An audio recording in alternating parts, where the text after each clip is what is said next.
नमस्कार। डीएलएड प्रथम वर्ष विषय हमारा हिंदी भाषा शिक्षण और प्रवीणता। इसके अंतर्गत हम लोग इकाई 5 पढ़ लिखना सीखना उसके बारे में चर्चा कर रहे थे, जिसके अंतर्गत हम लोगों ने लेखन की अवस्थाओं के बारे में, लिखित रचना रचना लेखन के बारे में सब जानकारी प्राप्त की थी। आज हम लोग पढ़ेंगे कि जो विद्यार्थी शिक्षक है उनके अंदर लिखित क्षमता का विकास किस प्रकार होना चाहिए, क्योंकि जो प्रशिक्षण काल के दौरान सीधा क्या करना है, शिक्षक बनना है। और शिक्षक बनने के बाद अगर लेखन की कुशलता अगर विद्यार्थी शिक्षक के अंतर्गत नहीं होगी तो जो विद्यार्थी हैं वो उनका अनुकरण किस प्रकार कर पाएंगे। अध्यापक है वो विद्यार्थियों के लिए आदर्श होता है, तो कुछ अपेक्षित लेखन क्षमताओं का विकास एक अध्यापक शिक्षक के विद्यार्थी शिक्षक के अंतर्गत होना जरूरी है। आइए ऐसे कुछ कौशलों की हम लोग बात करेंगे कि लेखन से संबंधित कि कौन कौन सी क्षमताओं का विकास एक विद्यार्थी शिक्षक के अंतर्गत या प्रशिक्षणार्थी के अंतर्गत हो जाना चाहिए। तो पहला है, किसी विषय पर स्पष्ट रूप से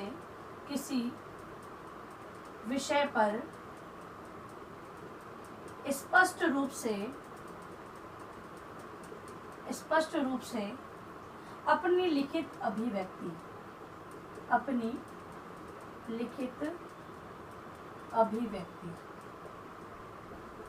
करना। मतलब कि जो विद्यार्थी शिक्षक है वो किसी भी विषय पर स्पष्ट रूप से अपनी लिखित अभिव्यक्ति कर सके। मतलब उन्हें कोई भी टॉपिक, कोई भी विषय दे दिया जाए, विद्यार्थी शिक्षक ऐसा नहीं कह सकता कि मुझे इसके बारे में कोई जानकारी नहीं है। उन्हें अपने द्वारा जो अनुभव प्राप्त किया है, क्योंकि शिक्षण के दौरान सारे अनुभव ही हमें मिलते हैं, अब उन अनुभवों का उपयोग उसे अपनी लिखित अभिव्यक्ति के अंतर्गत करना होता है। तो स्पष्ट रूप से अपने भावनाओं, विचारों को उसे अभिव्यक्त करना आना चाहिए। ऐसा नहीं कि पहले कुछ और लिख दिया बाद में कुछ, एक क्रम से लिखना, कि क्रम आधार पर लिखना। जो चीज़ें पहले कोई घटनाक्रम को अगर मान लो उसे कहा कि घटनाक्रम को आप लिखें, तो पहले जो घटित हुआ उसे बाद में लिख दे, बाद में जो घटित हुआ पहले लिख दे, ऐसा नहीं होना चाहिए। ठीक है, तो स्पष्ट रूप से अपनी भावनाओं, विचारों को अभिव्यक्त करना एक विद्यार्थी शिक्षक को आना चाहिए। दूसरा है, श्यामपट्ट पर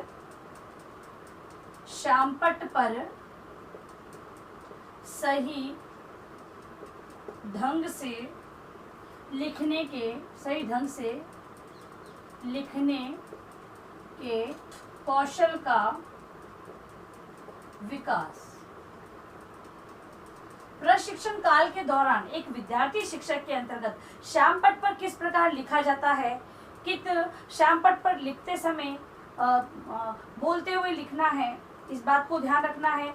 कहीं पर शब्दों की जो श्रृंखला है वो ऊपर जा रही है, कहीं पर नीचे जा रही है, इस प्रकार का लेखन नहीं होना चाहिए, क्योंकि विद्यार्थी आपका अनुकरण करेंगे। जब आपका जो लिखा हुआ रूप ही अनुकरण लायक नहीं होगा तो वो किस प्रकार करेंगे। इसीलिए एक विद्यार्थी शिक्षक को श्यामपट्ट पर उचित प्रविष्टियां करनी होती है, प्रकरण को अंकित करना, रेखांकित करना होता है। उसके बाद श्यामपट्ट पर जो लेखन कार्य किया गया है उसको बोलते बोलते लिखना चाहिए। और दूसरी बात, जो लिखा हुआ है वो स्पष्ट रूप से विद्यार्थियों को समझ में आना चाहिए, आगे पीछे लाइनें नहीं होनी चाहिए। ठीक है, इस प्रकार से श्यामपट्ट का प्रयोग बहुत अच्छे तरीके से करना चाहिए, क्योंकि आज भी हम देख रहे हैं तकनीकी युग है, प्रोजेक्टर है, स्लाइड्स है, बहुत सारी चीज़ें आ चुकी है, लेकिन श्यामपट्ट का जो अपना कार्य है वो अभी तक समाप्त नहीं हुआ है। हम लोग शिक्षण के अंतर्गत श्यामपट्ट का बहुत अच्छे तरीके से उपयोग कर रहे हैं। इसीलिए हम लोग जो पाठ योजना बनवाते हैं, प्रस्तुतिकरण करवाते हैं, तो श्यामपट्ट का उपयोग किस प्रकार करना होता है वो सारी चीज़ें, बारीकियां एक विद्यार्थी शिक्षक को बताते हैं। तो श्यामपट्ट का प्रयोग उसे बहुत अच्छे तरीके से करना चाहिए। मतलब श्यामपट्ट पर लिखने का कौशल का विकास प्रशिक्षण काल के दौरान अध्यापक के अंतर्गत हो जाना चाहिए। फिर है, लिखित अभिव्यक्ति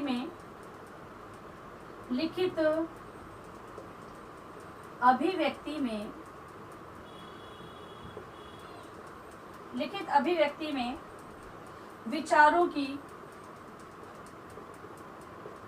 क्रमबद्धता पर ध्यान रखना। जब लिखित रूप में अभिव्यक्त करना है तो विचारों की क्रमबद्धता पर ध्यान रखिए। जब पाठ योजना बनवाई जाती है तो क्या करते हैं, लिया कोई पाठ योजना पुरानी देखी, उसको कॉपी कर दिया, या फिर पाठ के पीछे के जो प्रश्न उत्तर हैं उसको एज इट इज लिख दिए। लेकिन बात यह है कि जब शिक्षक बन रहे हैं तो शिक्षकों को अपने अनुसार प्रश्नों के उत्तर भी लिखने होंगे। किस प्रकार क्रमानुसार हमें क्रमबद्धता को ध्यान में रखते हुए विचारों को व्यक्त करना है, क्योंकि जब अध्यापक खुद की अभिव्यक्ति में ही विचारों की क्रमबद्धता पर ध्यान नहीं देगा तो विद्यार्थियों को जब वो प्रश्न उत्तर बताएगा तो वो क्रम से भटक जाएगा। इसीलिए क्रमबद्धता के आधार पर क्रमबद्धता को ध्यान में रखकर अपने विचारों को अभिव्यक्त करने का जो विकास है विद्यार्थी शिक्षक के अंतर्गत प्रशिक्षण के कार्य के अंतर्गत होना बहुत ही आवश्यक माना गया। फिर है सुने हुए विचारों को संक्षिप्त एवं विस्तृत करना। अगली बात ये कि जो सुने हुए विचार हैं, भाई हम लोग बातें तो बहुत सारी सुनते हैं, विषय वस्तु के बारे में जानकारी तो बहुत सारी इकट्ठी करते हैं, तो क्या सारी जानकारी विद्यार्थियों को एज इट इज लिखवा दी जाए? नहीं। तो अध्यापक को ये ध्यान रखना है कि हम लोग देखते हैं कि पाठ का मूल भाव लिखिए, सारांश लिखिए, तो सार का जो अंश होता है उसको लिखना होता है, पूरे पाठ को नहीं लिखना होता है। तो एक अध्यापक को संक्षिप्तीकरण किस प्रकार किया जाता है, कौन से महत्वपूर्ण तथ्यों का समावेश उसमें किया जाता है, वो सारी चीज आनी चाहिए। दूसरा, विस्तृत करना। अब विस्तृत करने के अंतर्गत हम ये कह सकते हैं कि कोई भी ये कहे दोहा है या कोई कविता है, उसके भावार्थ की व्याख्या हम लोग करते हैं, तो व्याख्या से संबंधित जो रूप है उसको विस्तृत करना कह सकते हैं। इसके अलावा गद्य की बात करें तो कोई गद्यांश दिया होता है, उसकी व्याख्या करनी होती है, सप्रसंग व्याख्या जो दी होती है उसको करना होता है, तो विस्तृत रूप उसका वहां पर लिखा जाता है। तो अध्यापक जो शिक्षक है, विद्यार्थी शिक्षक है, उसके अंतर्गत संक्षिप्तीकरण, विस्तृत या पल्लवन की जो योग्यता है उसका विकास होना बहुत ही आवश्यक है। तभी वो अपने जो शिक्षण के दौरान जो पाठ पढ़ाएगा तब कहाँ पर संक्षिप्त उत्तर को लिखना है, कहाँ पर विस्तृत जानकारी के रूप में उत्तर को लिखना है, ये सारे जो चीजें हैं वो विद्यार्थियों को समझा पाएगा। इसके अलावा अब है बच्चों के अंतर्गत जो लिखने की क्षमता है उसके विकास की बात करेंगे। बच्चों में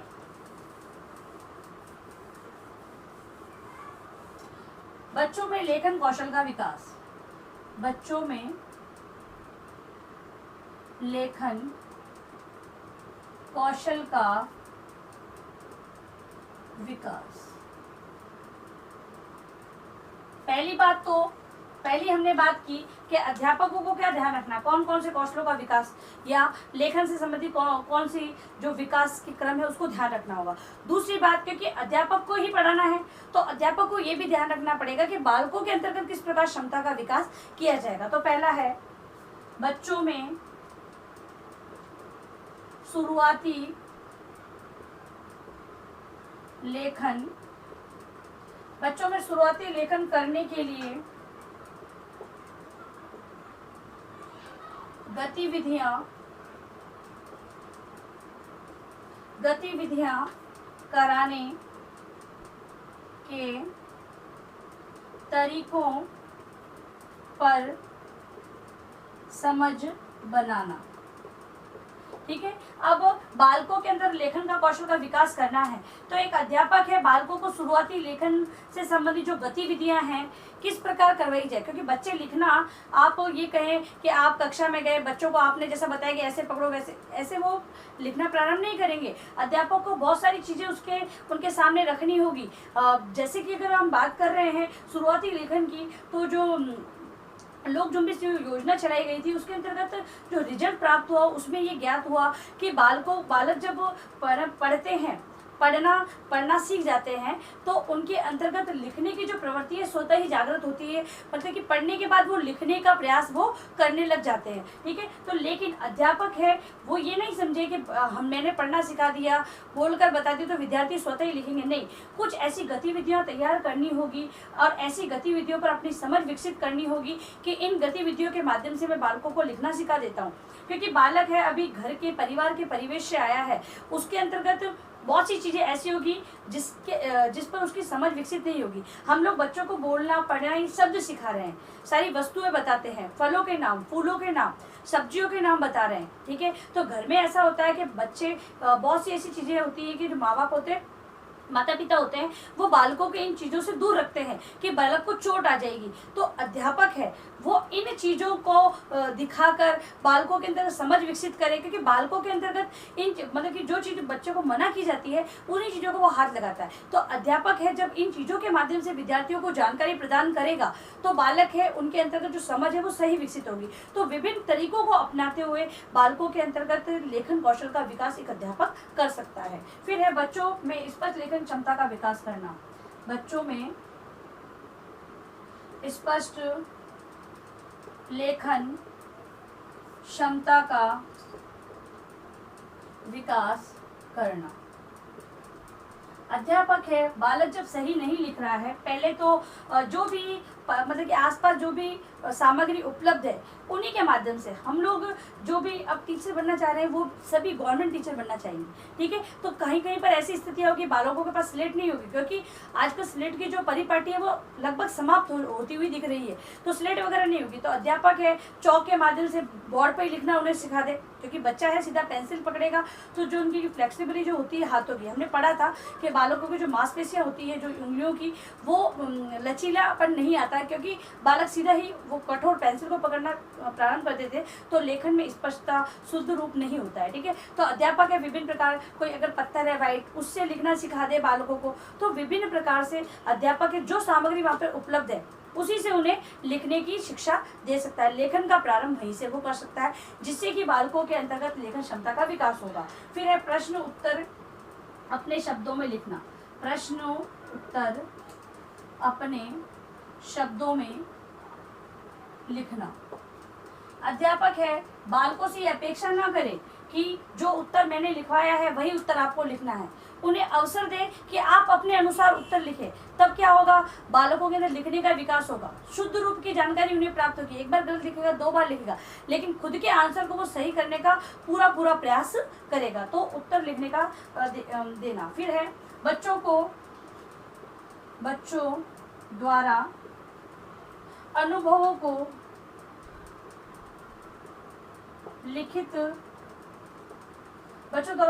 को लिखित अभिव्यक्ति देना। बालक जो अपने विचार प्रस्तुत कर रहे हैं, अनुभवों को प्रस्तुत कर रहे हैं, किसी घटना को बता रहे हैं, तो उन्हें कहें कि आप अपने विचारों को लिखकर बताएं। अब हो सकता है बालक है वो कोई आसपास के गीत को ही गा रहा है तो कहे कि आप ये गीत है वो उसको लिखकर बताए, कॉपी में लिख के बताओ कैसे लिखेंगे, तो बालक लिखेगा। तो यहाँ पर हम बच्चे के लिखने का विकास कर सकते हैं, क्योंकि जब वो खुद गा रहा है तो उसको समझ है कि मैं क्या गा रहा हूँ, ठीक है। तो अगर गलती होगी तो सुधार तो शिक्षक करेगा, लेकिन ऐसे अनुभवों को लिखित अभिव्यक्ति देने का प्रयास एक शिक्षक को ही करना होगा। फिर है कविता कहानी सृजन। अध्यापक है विद्यार्थियों को छोटी छोटी कहानियाँ जैसे कि बंदर और एक टोपी वाले की कहानी है, विभिन्न प्रकार की चूहे की और शेर की कहानी है। ये छोटी छोटी कहानियाँ बच्चे बहुत, आजकल जो तकनीकी युग है इसमें तो बच्चे घर पर ही ये सारी चीज़ें सीख कर आते हैं, तो अब उनके अंतर्गत मौखिक रूप में और समझ के रूप में तो ये कहानियाँ विकसित हो चुकी है। जब अध्यापक उन्हें अवसर देगा तो विद्यार्थी भाई कभी कभी फ्री कालांश में या कोई समायोजित कालांश है उसके अंतर्गत अध्यापक कहे कि चलो बच्चों आप लोग कहानी लिखो, जो कहानी आपको आती है, तो बालक टुकड़े टुकड़े में जो भी कहानियाँ लिखे उन्हें लिखने दे। एक बार लिखित रूप में अपने पास आ जाएगा तो कहाँ पर सुधार करना है ये सारी जानकारी एक अध्यापक को मिल जाएगी, ठीक है। तो इस प्रकार से कविता कहानी सृजन करने के लिए उसे कह सकता है। बच्चों द्वारा देखी सुनी सामग्री का संक्षेप एवं विस्तार। बच्चों ने जो घटनाएं देखी है या सुनी है उनके बारे में उन्हें बोले कि आपने विद्यालय देखा है, विद्यालय कैसा होता है आप बताओ, तो वो लिखेंगे। अब विद्यालय की पूरी जानकारी जो विद्यालय में क्या क्या होना चाहिए, तो इस प्रकार से एक उदाहरण दिया है। तो इस प्रकार से संक्षेप और विस्तार करने के लिए भी बालकों को कहा जा सकता है। इसके अलावा सरल जो रचनाएं होती है, सरल रचनाएं कोई भी निबंध दे दिया, छोटी कक्षा है तो 10 लाइनें गाय पर लिखने के लिए दे दी, विद्यालय पे लिखने के लिए दे दी, अपने मित्र पर लिखने के लिए दे दी, अध्यापक प्रिय अध्यापक पर लिखने के लिए दे दी, तो विद्यार्थी जब इन लाइनों को 10 लाइनों को भी लिखेगा तो अध्यापक को ये पता लग जाएगा कि विद्यार्थी है उसके अंतर्गत लिखने की क्षमता का विकास कहाँ तक हुआ है, अब मुझे आगे और विकास किस प्रकार करवाना है, तो ये सारी चीज़ें वहाँ पर क्लियर हो जाएगी। इसके अलावा कल्पना पर आधारित गीत, कल्पना पर आधारित गीत, हम देखते हैं कि जो विद्यार्थी बालक होते हैं वो आपस में ऐसे बैठे बैठे कुछ ना कुछ गुनगुनाते रहते हैं, तो वो गुनगुनाना ही हो सकता है बालक के अंतर्गत रुचि है, ये जो एक मौलिकता या स्वाभाविकता उसके अंतर्गत है, और अगर अध्यापक है वो अवसर देगा तो विद्यार्थी की जो ये रुचि या फिर कहें कि हाँ एक रुचि है वो आगे बढ़कर आएगी और आगे जाकर यही रुचि उसके एक व्यवसाय के रूप में भी बन सकती है। तो विद्यार्थियों को अपनी कल्पना पर आधारित रचनाएं लिखने के लिए भरपूर अवसर प्रदान करने चाहिए शिक्षक को, जिससे कि विद्यार्थियों में निहित प्रतिभा है वो आगे आएगी। और हम बात कर रहे हैं लिखने की, तो जब लिखने की योग्यता का विकास हमें करना है और उससे ही उसकी प्रतिभा का विकास हो जाए तो और क्या बात है। तो अध्यापक है वो इस प्रकार के कल्पना पर आधारित जो विचार है वो प्रस्तुत करने का विद्यार्थियों को अवसर दे। ठीक है, अब लिखे अपना गृह कार्य प्रश्न।